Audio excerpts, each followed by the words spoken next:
No drop.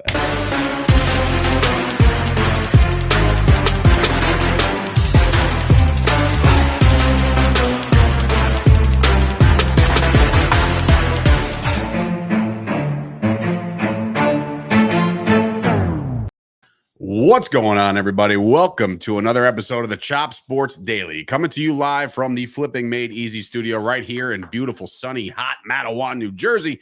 It is Sturch. It is Gooch. It is the return of Nick, who has returned from a wonderful weekend, I'm sure, full of whatever the hell you're into, working.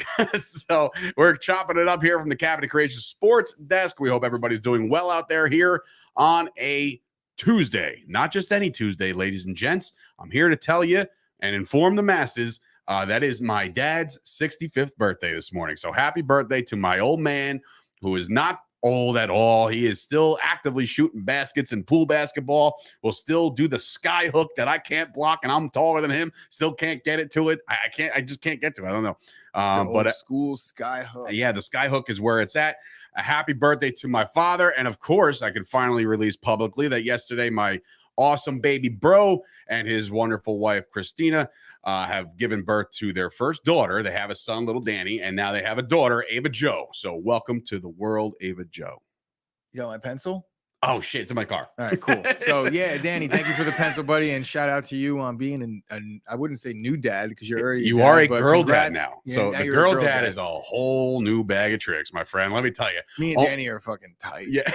Airtight. Remember that time I told you not to drop any F-bombs before? Oh.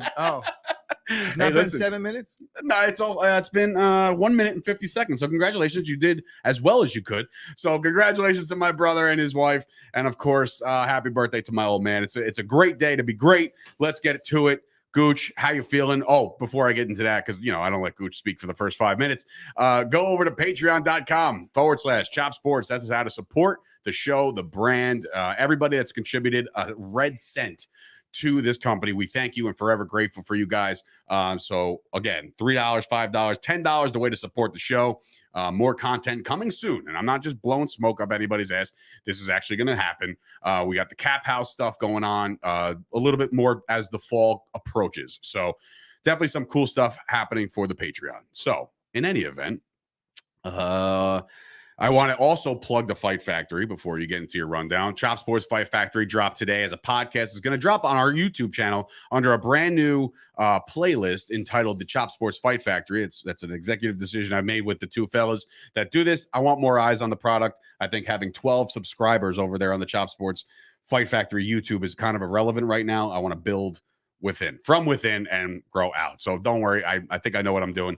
I might not, but whatever. We got it under control. Fight Factory is available. Casey Navarro joined the show, a good longtime friend of mine. I've known him since he was 14 years old, and now he turns 23 tomorrow. So congratulations on all your success, and go download the podcast. That's it. We'll go right to Gooch's rundown because that's what it's all about. Okay, so NBA Summer League is wrapped up. We really going to the NBA? Who won? Yeah, but but Portland, they beat the Knicks. They beat the Knicks. Okay, so the Knicks lost as usual, but they did name Keegan Murray won the Summer League MVP. That's all I got on the Summer League. There is a lot of NBA news, though. Conflicting reports out of LA. ESPN, or not ESPN, but NBA insider Mark Stein reports that the Knicks, if they acquire Donovan Mitchell, will be in the business of trying to trade Julius Randle. A possible destination that was mentioned was Westbrook, New York, for Julius Randle. I, as a Knicks fan, well, I'm not. If I was, I would be on board with that. Julius Randle's washed already. All right, so conflicting reports. I said that, right? Mm-hmm. That's because LeBron, AD, and Russ are apparently got on a menage a phone call, and they had a little three-way call where they committed to each other, which I think is adorable. Aww. And it's even more adorable that they announced it publicly that they had to get on a phone call together. And, I'm not sure where that report came from, but he just talks the talk at this point. The point that I'm getting at is while LeBron might be committed to Russ in this phone call, I feel like LeBron might be talking a little bit differently when he's sitting down with his front office mates, because we all know LeBron's the GM. And then moving over to the NFL, which is what we all came here for. Anyway, J.K. Dobbins going at Ian Rappaport on the not on the McAfee show, but I think McAfee then called him out. So J.K. Dobbins, there was a report out that he's going to probably start the season on the PUP list, and which he's would not mean going to you be miss ready. 6 weeks. And J.K. Dobbins said, "Please name your source, because I'm going to be ready for week 1, 100%. His rehab is going well. He won't even get placed on the PUP list at all. And that was his words. All right. So Jamar Chase, not happy. Does anybody know why? Oh, Dave? Because they lowballed the shit out of him in the Madden ratings. Yes. So Jamar Chase received a 90 overall. The Madden ratings came out yesterday. Wait, he's a 90? 90. Oh, then what the hell is he bitching about? I thought he was in the 80s. Well, 90 overall, and you look at some of the guys that are above him, and you look what Jamar Chase did last year. I feel like 90 overall is a little egregious, but we could break down a little bit of the Madden ratings. Nick, pull them up if you didn't already, and we'll circle back to that. We're doing the Texans today, so I figured I'd sprinkle them into the rundown. I did miss it yesterday. The Texans settled with 30 women in connection with the Deshaun Watson case, and they settled on the pretense of they enabled sexual misconduct, I guess you could use. I'm not sure what the exact terminology was, but I feel like this is a case of the Texans, admitting a possibility of a little bit of wrongdoing, which I'm not really sure that you could hold them liable, but it's just one of those things where they want to get it out of the way as early as possible. They don't want to deal with this anymore. And offseason Lenny came into camp a little bit heavy. So there's playoff Lenny and then there's offseason Lenny. And I feel like he's been leaning a little bit, if you know what I'm saying. Him and Jamarcus Russell look exactly alike nowadays because Leonard Fournette is weighing in at 260, and that's not going to get it done in the league as an NFL running back. But by week 8, playoff Lenny will start rearing his ugly head, and you'll get an ugly head. It is pretty ugly. It's an ugly head. But playoff Lenny, I wouldn't really be too worried down the stretch, but early going, I feel like Leonard Fournette might be a bust. Yesterday, we had the home run derby, and everybody's favorite person to talk about these days, Juan Soto, won the home run derby, and he also addressed the media on the trade rumors and said he doesn't know who to trust anymore. He's in a very uncomfortable situation. He said it was just 2 weeks ago that the Nationals said that they're not trading him under any circumstance, and then this bogus contract offer came out, and all of a sudden they want to trade him. So Juan Soto is not happy, and he's very uncomfortable, but that's the nature of the beast. Aaron Judge also addressed the media and spoke on his free agency situation. Not cool.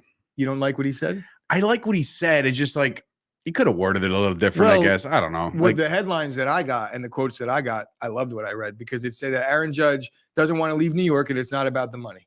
Yeah, so well, read more into it, though, because technically, if you rejected a contract already, it is kind of about the money. So, we all know that it's player speak, and Aaron Judge is going to do his best to put the fire out and let his agent handle what we got to handle. Yeah. All right, so that's it for the Gooch's rundown.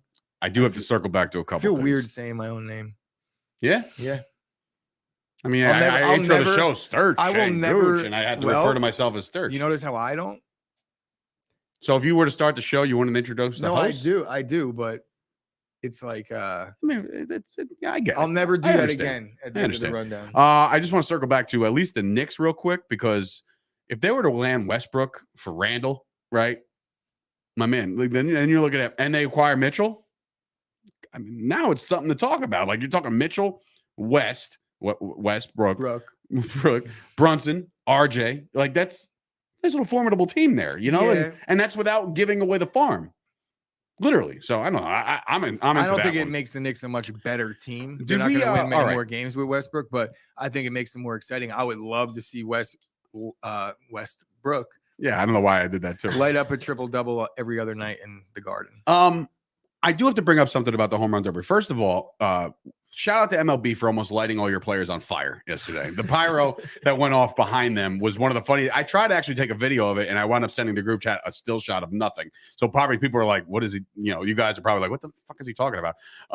But yeah, there was pyro that went by, and you just saw the look on their eyes, like, holy shit. Like they felt the heat. It was like fucking Kane came out. It was like, bang. Acuna was standing next to it. Right next to the fire. Literally would have singed his entire whole body. I'm not sure that's on MLB or if it was on Acuna. Like, if I'm seeing pyrotechnics, they're told to stand at a certain place. You're not just going to stand on the stage like just nonchalantly waving your hands like one of those wacky inflatable freaking things for the car places. But he did get lucky though. Had a Michael Jackson moment, because doesn't he have Jerry curl or something?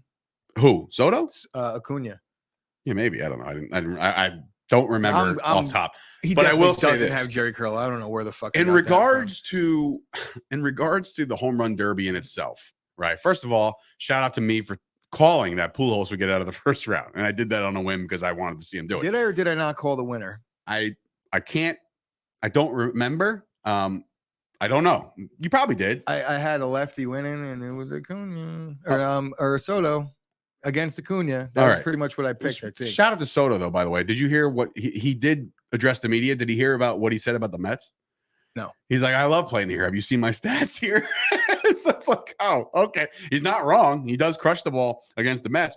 But anyway, I have to address one thing. And again, this is not bitter Yankee fan Dave coming out saying like, oh, I'm so mad that Judge and Stanton and our home run hitters weren't in the Derby. I don't care. You listed 8 guys. I watched 8 guys. I don't care what teams they play for. Everybody in the home run derby is having a great time. You see the entire roster of both sides out there sitting on the grass with their families and their thing. First, shout out to some of the guys that are literally on the phone.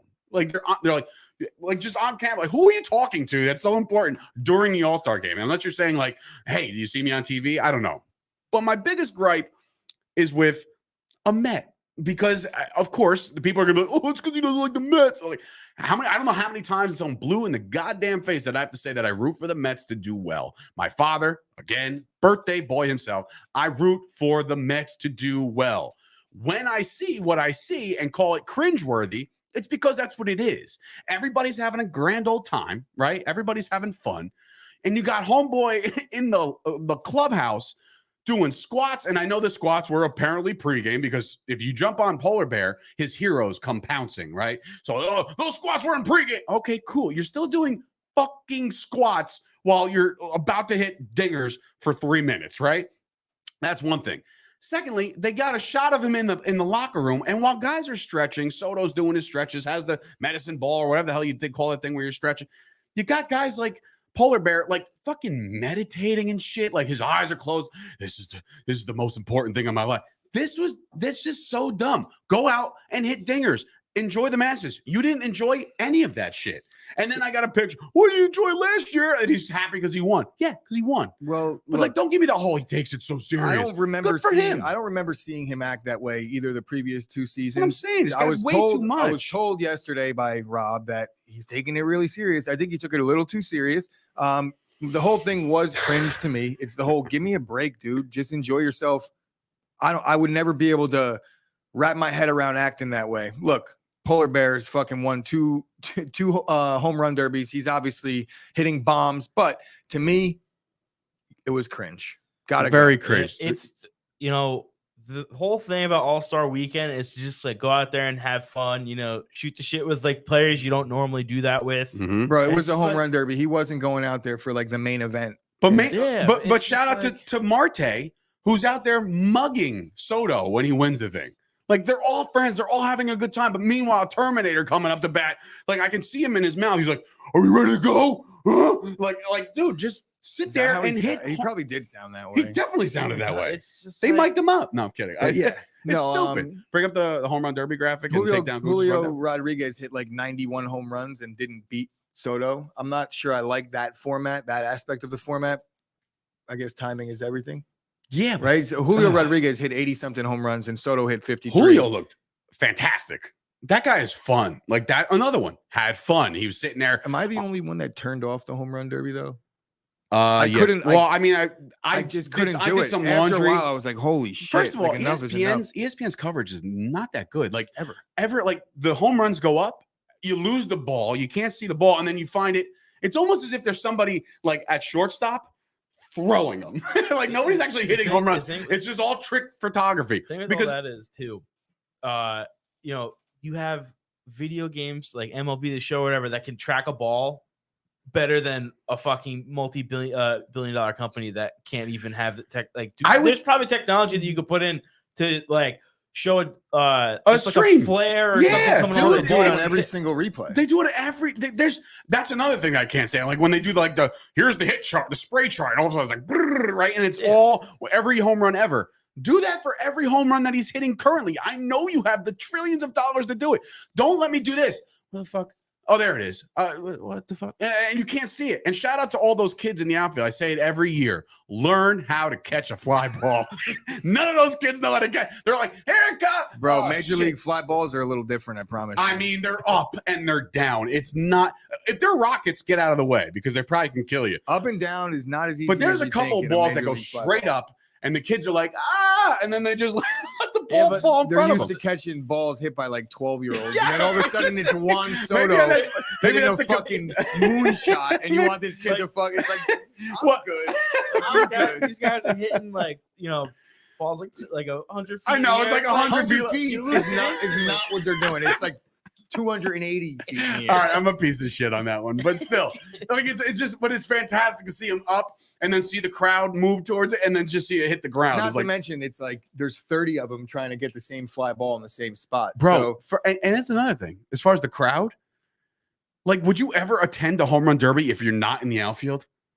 Like, what are we doing? Like, you're now behind the plate, and now you're just watching the same thing over and over again. I feel At least when you're in left or right, you're mugging people for home runs. And I saw a couple guys throw fists of fury trying to get a home run ball. I'm not like, you know what, I got to sit and fucking fight for a home run ball. Like, I just want to go watch it if I'm going.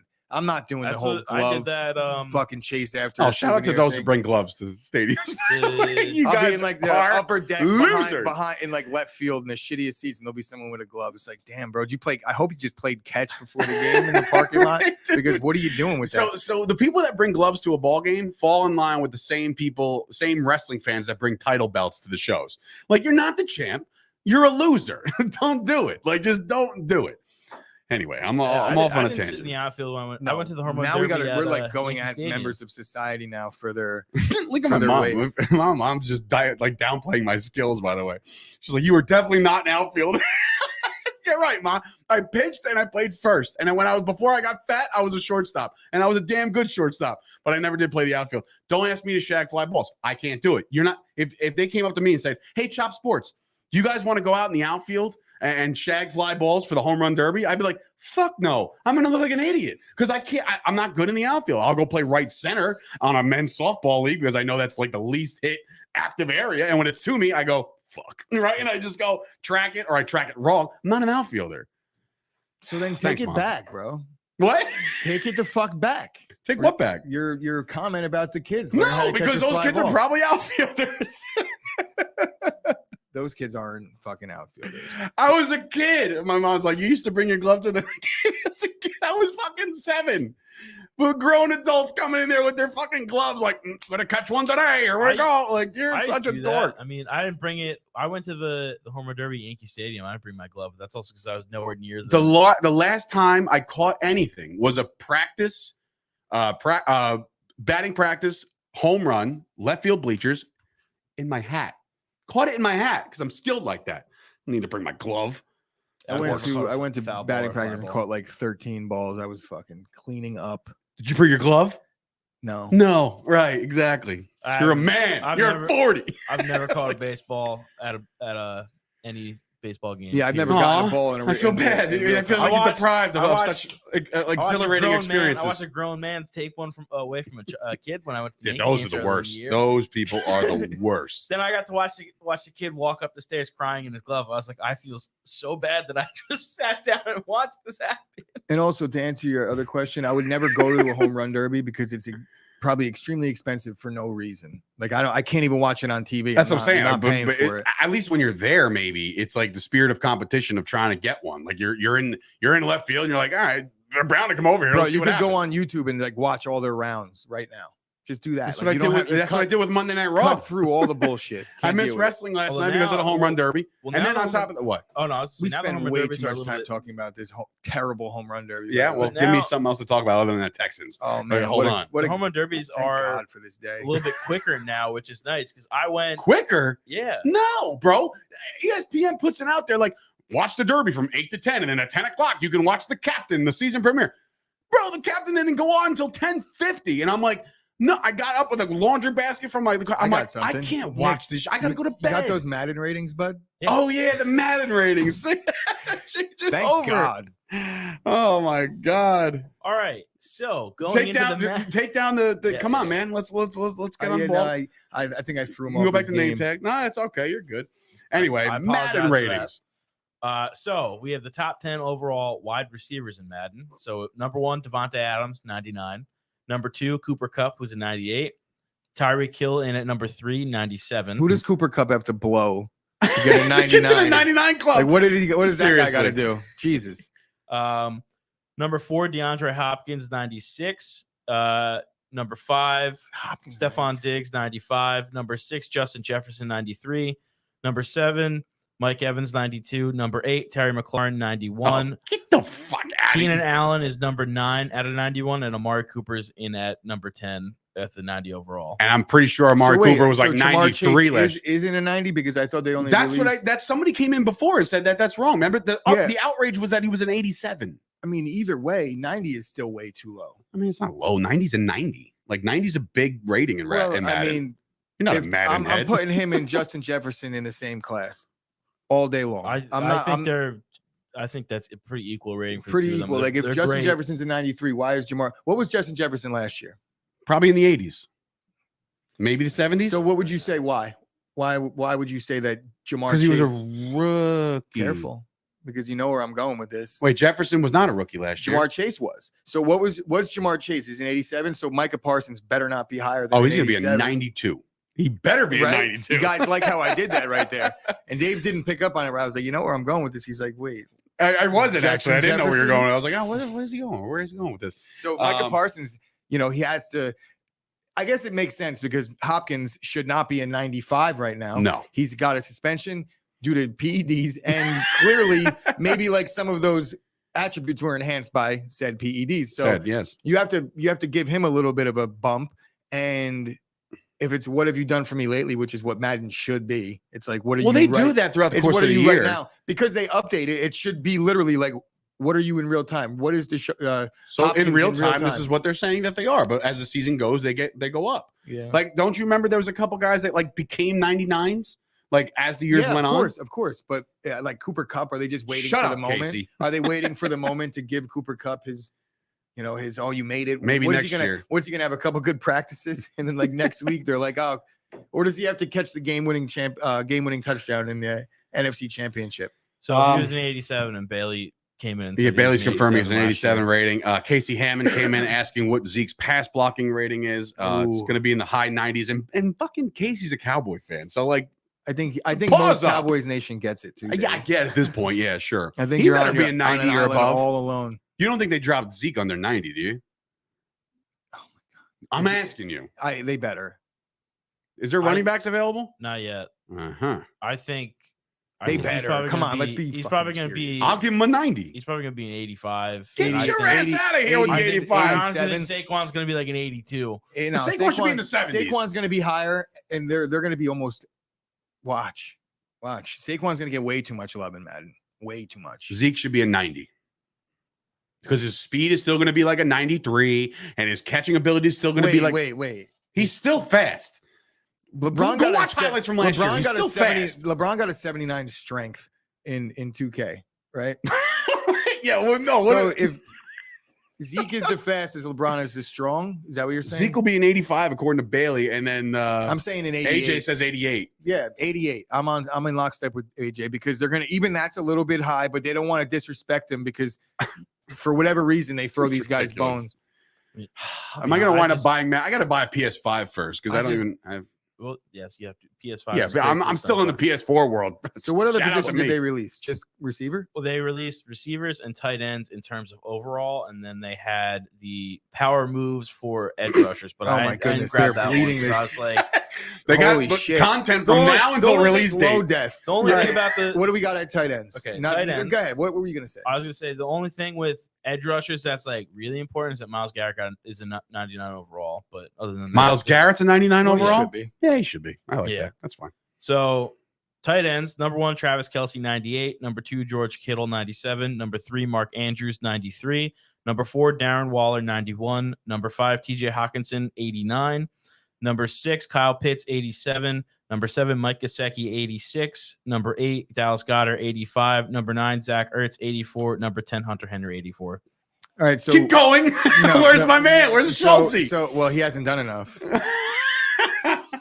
But all right, so Kyle Pitts at 87, I agree with. But in comparison to what Jamar Chase did at the wide receiver position and what Kyle Pitts has done at the tight end position, and if we're basing it off what they've done, which they're not, they're doing like 40 times all this. Shit. They gotta. There are people also, out there fixed. You talk about a job that I wish I jumped all over. Much like Portnoy did with the pizza reviews, I would be the better pizza reviewer because he only eats the cheese pizza. So I'd be like, fuck, I'm the man at that. But I would kill for the job of Madden rating guy because they do exist. Those are guys that go out to like practices and like, imagine nice jump. It has almost zero. 92. It almost has zero bearing on scouting and sports. Who gives a shit? That's a job. There's somebody that might be a fan job of a sport, but yeah, you have to be a computer tech guy. The EA Sports sucks at rating players. And that goes across. They're bringing back college football. So you don't think that I think they do this all of their games. Look, the FIFA part of the sucks, marketing, Madden part of the marketing. Well, EA Sports is a monster company. Part of their marketing. I wonder who they're owned by the way. Part of their marketing Electronic Arts is to thanks, Dave. Well, they own their own. That's their brand. EA Sports it's in the game. Is Electronic Arts. So by me saying EA Sports, it's me saying Electronic Arts, literally, quite literally. So I'm wondering who owns them.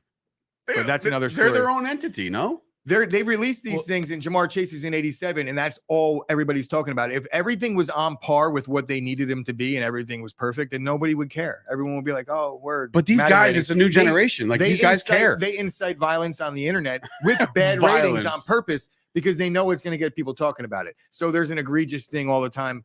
You're going to see the new ratings are going to come out, and they'll probably bump Dak out of the top 10. So then Dave could fucking freak out, and they're smart to do that.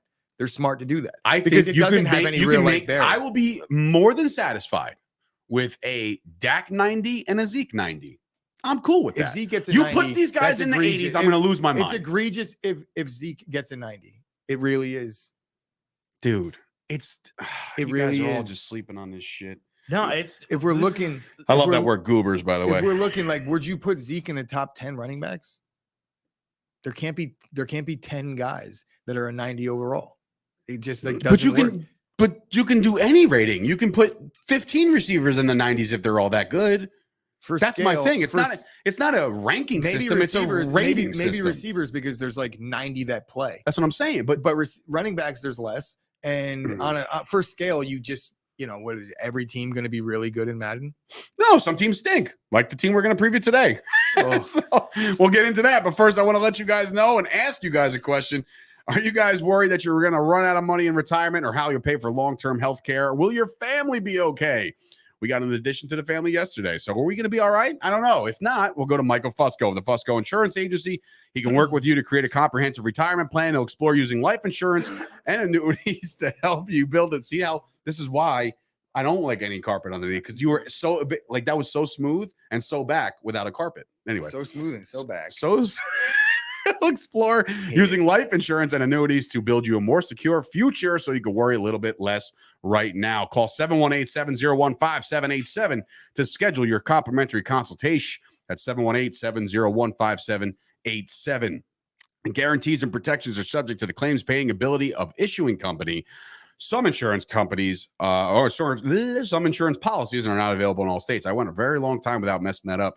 Also, if you want to do some financing, guess what? He does that too. PrestigeTaxFinancing.com / whatever you want to call it, business financing.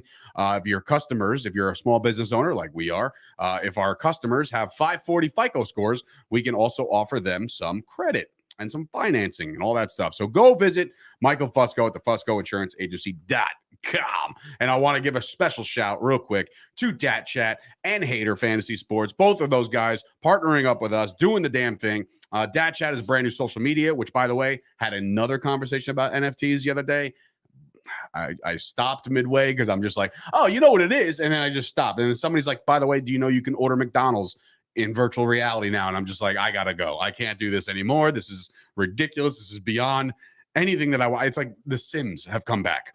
And of course, Hater Fantasy Sports, we'll get more into that as the season gets closer. But Hater Fantasy Sports is literally what it sounds like. You are picking guys to suck. Gooch, Manscaped. So head on over to manscaped.com. Use the promo code SHOPSPORTS. You receive 20% off your entire order. What they got going on now is the Lawnmower 4.0 coming in the performance package 4.0, 4.0, 4.0. And this electric trimmer is your taint jungle's worst nightmare. It's guaranteed to reduce the risk of nicks and cuts on your precious little ball sack. It also comes equipped with the ear and nose hair trimmer. This is called the Weed Whacker 2.0. It gets rid of all the unwanted. Joe Palumbo ordered one yesterday. Unwanted, unnecessary extracurriculars you got going on in your orifices. You like that word? Oh, so head on over to manscaped.com. Use the promo code CHOPSPORTS. You receive a free pair of boxers and a travel bag. Do it right now. Or else. So we are previewing the 2022. You ready? Hold on to your butts, guys. This is going to get exciting, exhilarating even. It is the 2022 Houston Texans, who finished last year shitty. I didn't even write down their 2021 record because it was irrelevant at this point. But the over-under for the Houston Texans is 4.5. So clearly, Vegas thinks they're going to have a banger of a year. And I believe 4.5 would get them more than last year. I want to say, I don't recall. This is bad of my part. What was the fuck? They were 4-13 last year. Right? All right. So then fine. Then it's just. Also, look to your left. There's the record right there. Oh, how about that? See, I wasn't trying to pay attention over there, but here I am. 4-13 in 2021. 2022 poises a different element. So the over-under is 4.5. The best flex that the Texans have done in the offseason was add battle red helmets. I guess that's the thing. Panthers added a new helmet too, by the way. But anyway, key losses for the Houston Texans. It starts with Deshaun Watson, but is it a key loss? Because they didn't have him last year, so I don't even know if you can count that towards this year's losses. They kind of lost them last year. They lost cornerback Terrence Mitchell, free safety A.J. Moore. These are guys that you're probably like, cool, I don't know who that is. You know what I mean? So it's a big one. Justin Reed leaves for greener pastures and a better team as he goes to join the Chiefs. They lost their tight end Jordan Atkins to the New York Football Giants. And that's really, I mean, that's the losses. And the gains, Jesus Christ, I mean, they added Marlon Mack to the running back room.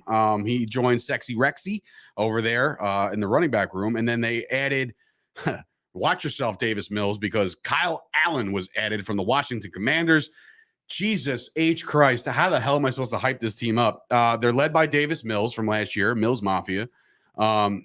He's throwing the ball to Cooks, Nico Collins, Philip Dorsett, tight end. I don't even know who he is. They're building their offensive line because they drafted Kenyon Green. They also drafted Derek Stingley Jr. at corner. So they're trying, but I just, again, this team stinks, dude.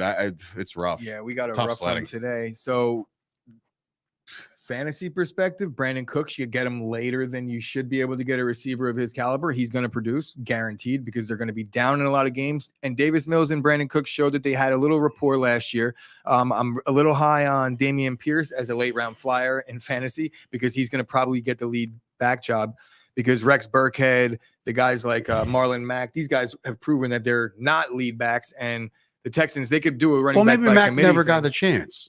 Yeah, he did. To be the lead back? Absolutely. He was the lead back in Indy, and he got hurt. That's what kind of paved the way for Jonathan Taylor. Yeah, I understand the Jonathan Taylor stuff, but like I felt like they always had one other guy, and he was always a sub back. He went into one season as the lead back, got hurt pretty much right away, but he did have an amazing second half the prior season as the lead back, but he didn't go into this season as the lead back. He ended up earning the job and running away with it, but they definitely gave him an opportunity, but the injuries derailed it. And I expect to see a little more of the same thing. Their offensive line is, if anything, it's their cornerstones of their offense. They did sign, what is this, Laramie Tunzel, and the other name is escaping me. It's probably, but again, drafted Kenyon Green, who I wanted for the Cowboys. They took him 15th overall. Yeah, and like I mentioned, Dameon Pierce, they'll probably get some production out of him as a rookie. So there is a little bit of fantasy value in this team, but not much. The Texans defense is going to be atrocious. They do have Lovie Smith, a defensive-minded coach. Yeah, we've seen Lovie Smith before. I don't think he's a good coach. I don't think he's going to be better than generic coach number 3. I don't think he's the wrong guy for the job. But at the same time, I really think that guy was fired unjustly, but he was also hired unjustly. He was literally just there to bridge the gap. Yeah. Yeah.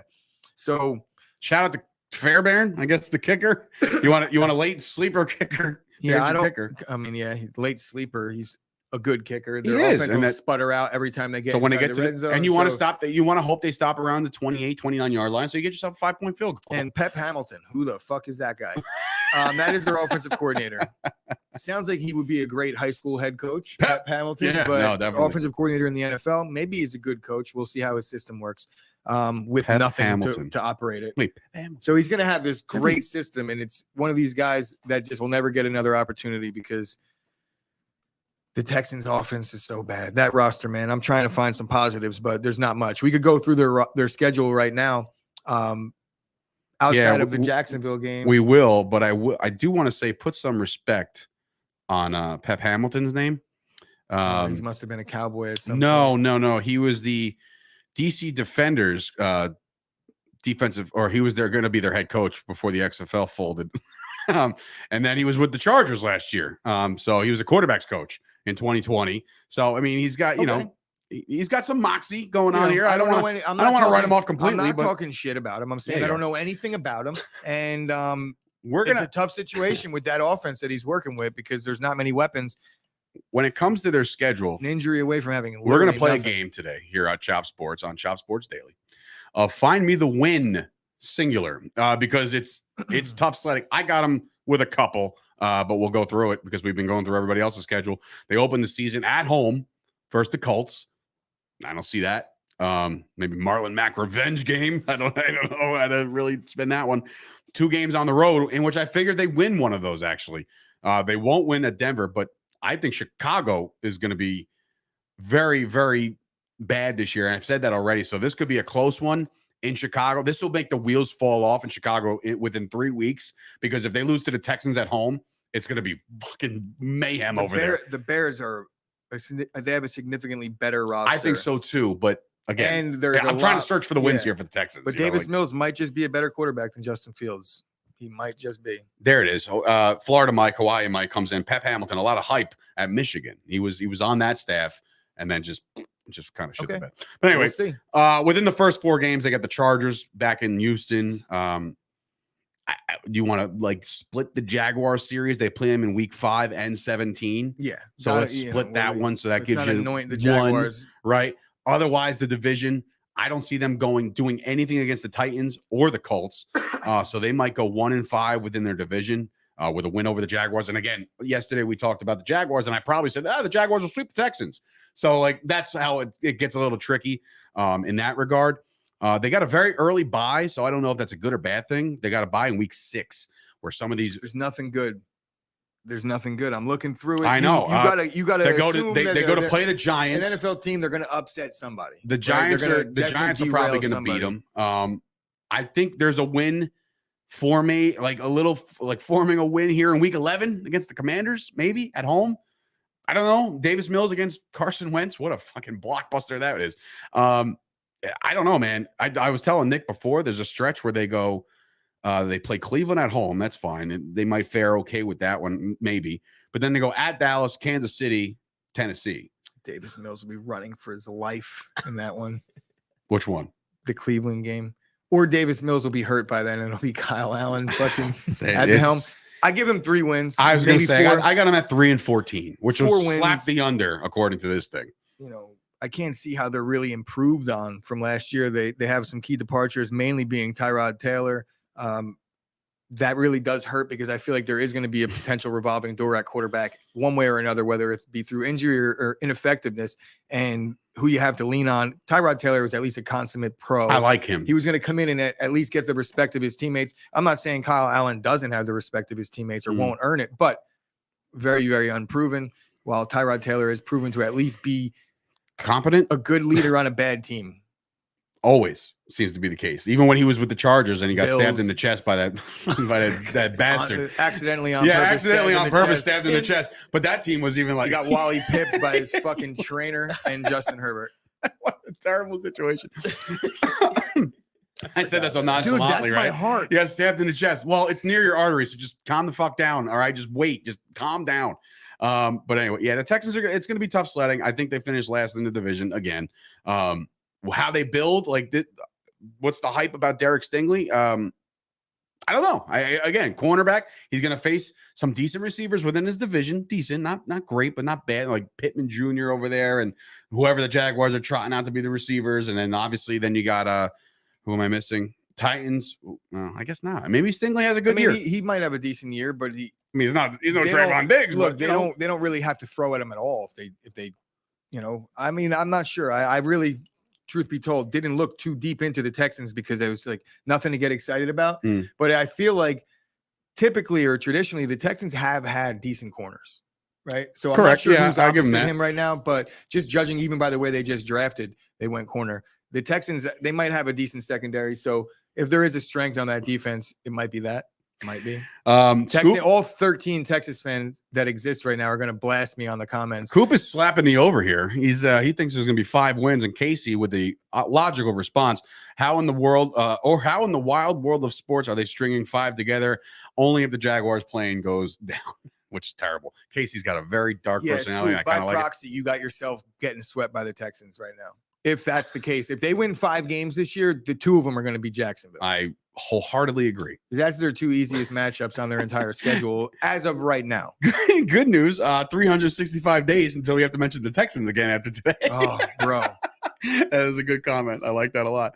But yeah, man, listen, I don't see it. I don't see the direction. I think their front office is terrible based off of everything that was going on with Deshaun Watson and all that stuff and the way they handled that situation, and they ship him out. They get a haul. Listen, they got a bunch of first-round picks. So can they, over the course of the next 2-3 years, start building? Sure. But I don't know if it's Davis Mills is the guy, but we won't know until we see him on the field again. The good thing is there was no quarterback this year. The Texans are probably smart to just mail it in again and get the picks and use all the high picks they could get. Not that they're going to mail it in. I know. Nobody does, but But Davis Mills getting an opportunity rather than bringing in a veteran that's going to take his job and you're still going to suck. He's really sticking his neck out for the team. Look, this team was 4-12 or 5-11 with Deshaun Watson the last time he was the starter. They didn't win any games. So it's a bad roster altogether. And to your point about they have some picks now and they have a potential future with all the picks. What about the Texans front office in the last 5 to 10 years has done anything good or right to lead you to believe that they're going to fix? You got to contribute some of that to Bill O'Brien, who was the head coach / he was making some bad decisions. But he was hired and given the keys. So but Bill O'Brien, when he was hired, wasn't a bad prospect to have. He just turned out to be shit. When you hire Bill O'Brien originally, it wasn't awful. Bro, Bill O'Brien should have been the head coach of the football team. At what point in Bill O'Brien's tenure anywhere prior to the Texans was he given the keys to running the money in the franchise? That's crazy. That's ineptitude on all levels. This is major league. This is professional sports. It's the NFL. You're giving Bill O'Brien. He was just at Penn State recruiting, and now he's coming in to work finances and shit. It's a different job. You have to be really good at both. I mean, look, in his tenure and a little bit after his tenure, the Texans parted ways with Hopkins, J.J. Watt, Deshaun Watson. They don't even have David Johnson anymore. Oh, where the fuck is David Johnson? Where's he playing? He's not playing anymore. I don't know. I have no idea. I just looked at their depth chart, alive. But Marlon Mack was listed as their 1. I don't know. Maybe I'm looking at the wrong depth chart. Maybe he's just out of there. Yeah. I have no idea. There's nothing. It doesn't say very departure now. What the fuck? Oh, yes, it does. Departure. He's just not tendered as the unrestricted free agent. So he might be still kicking around in free agency. Yeah, it's weird. According to his I'm seeing Wikipedia, it he's gone. He's not on the Texans. So he's not playing anywhere? Yeah. Is that so alarming to you? Yeah, it's David fucking Johnson. I mean, he hasn't been the same. Shut up over there. He's not good. ACL, and that has to go down as one of the most lopsided. He was a number 1 overall pick in fantasy. Yeah, I know. And Dave, do you know how long ago that was? Do you have concept of time? No. Zeke led the league in rushing that year. Do you also know that according to ProFootballReference.com, it says David Johnson. He has a nickname. Do you know what it is? Dave? No. It's Humble Rumble. Did you know that? There's your fun fact of the day, according to the Texans' former running back. Now, it's just where the fuck? All right. Anyway, not seeing anything about David Johnson. So, again, there are some free agents still out there that are floating around that are why aren't they on a team? He is not one of them. He is not. Nobody's wondering about where David Johnson is. I was, obviously. All right. No, I'm just Bailey saying he thinks he's in Houston. AJ has put him in the senior league. So, Obviously, it's the Thanks, Bailey. We just established that he wasn't in Houston. yeah. Well, sometimes I feel like They they're might like be a little behind. a half a second, a beat behind, because he'll be like, oh, I think he's in Houston. He's not in Houston anymore. Oh, damn. You know, can't unsend the send message. You're not Scoop. So anyway, that is our Texans preview, ladies and gents. I mean, that is, like I said, very hard to find 5 wins. Scoop is taking side bets. So if you want to message Scoop on the side about the 5 wins, Scoop, just bet the over in real life. Like, right. What are we talking about? Yeah, here? like, yeah, let's not totally. It's probably minus 130 or something, or actually it might be plus 130 to hit the over. To hit the over, yeah, over 5. It's definitely going to be plus money. Actually, I'll guarantee that. Interessante. But yeah, so that's the Texans. They stink. Yeah, so that's it. This was we knew it was going to be a rough one going in, because it's just like, how do you talk about the Texans in any way, shape, or form? Tomorrow, we at least have the Colts, or they win the division. Yeah, it's the Colts, because they missed the playoffs like bums. So the Colts are tomorrow. I'm losing my track of thought here. The Colts are tomorrow, and the Titans are Thursday, and then we'll put some fantasy spins on Friday. And then next week, North, South, East, we're going to do the AFC East. So if you guys are paying attention at home, you should get the Jets Monday. So that'll be interesting. And then obviously we'll talk about the Patriots, the Dolphins, the Bills, and et cetera, and so on. You know the divisions. So that'll be it. That's a show, I guess, right? It is. You got nothing else. I mean, today have so much work to do right now. So yeah, we're I'm okay painting. with the early exit. We're out there painting. But yeah, so hope everybody. We're painting. You're right. I'm not busy doing anything. Who got the paint? No. I'm not saying that you're not busy doing anything, but we're definitely not painting. You might die in that room. You're very used to the fumes. Yeah. Well, that between the glue, crazy glue sniffer. We're not buying it. Anyway, so that's a show. We hope you guys enjoy the rest of your Tuesday here. And again, like I said, every single day, live at 11 o'clock. Tell your friends, like the video, ladies and gentlemen. What is that? Oh, that was like a massive thing. I was like, what the fuck was that? Like the video. Also, subscribe to the channel if you haven't already. And once again, we thank everybody for watching. Share it, like it. I said it a million times already. Spread the word. Chop Sports doing big things coming up in the fall. But that's why we're cutting the show early, because we got to go to work. Right? Fun's over, Coach. Yeah, and it was the Texans. So it was the Texans. That's really it was in fact the Texans. So shout out to Hater Fan as Gooch leaves. Shout out to Hater Fantasy. I know I did skate by, but he got his shirt. Hawaii Mike got his shirt for winning last year. They made right. Congratulations. All right, guys.